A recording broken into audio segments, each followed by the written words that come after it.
जुम्लामा देख्नु भएको छ हिउँ परिरहेको छ। किसानहरू खुसी भइरहेका छन् र जुम्लाको विशेष गरेर अब 2 पटक हिउँ पर्यो, अस्ति पर्यो। अब खेतबारीमा चाहिँ हलो जोत्न सजिलो हुने भएको छ र यतिखेर जुम्लामा तपाईले सेताम्बे हिउँहरू परिराखेका छ र यो हिउँमा हामी उभिरहेका छौं र संसारमा जति पनि अहिले आन्तरिक पर्यटकहरू हुन्छ रारा झन सुन्दर देखिएको छ। जुम्लाको बजारको सुन्दरता अझै राम्रो देखिएको छ। गुठीचौर र पातारासीहरू अझै सुन्दर देखिएका छन् र त्यति मात्र होइन, सिन्जाको उपत्यका सारै रमाइलो र त्यसपछि गएर टोप्ला इमिल्सातिर यदि तपाईहरु जान चाहनुहुन्छ, त्यहाँबाट हिउँको मनोरम दृश्य खिच्न चाहनुहुन्छ भने तपाईहरु अब मनालीतिर जानु पर्दैन, तपाईहरु अब दार्जिलिङ जानु पर्दैन, तपाईहरु अब शिमलातिर सिक्किमतिर जानु पर्दैन, जुम्ला आउनुपर्छ। जुम्ला सारै सुन्दर छ र शान्त छ।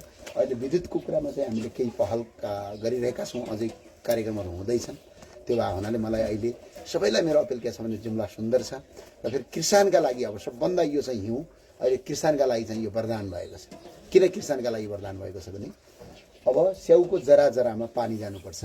पानी जानका लागि हिउँ चाहिन्छ।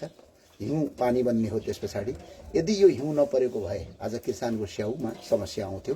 हामी धेरै चिन्तित थियौं किनभने हिउँ परेको छैन भन्ने थियो। तर 2 पटक हिउँ परिसक्यो अहिलेलाई।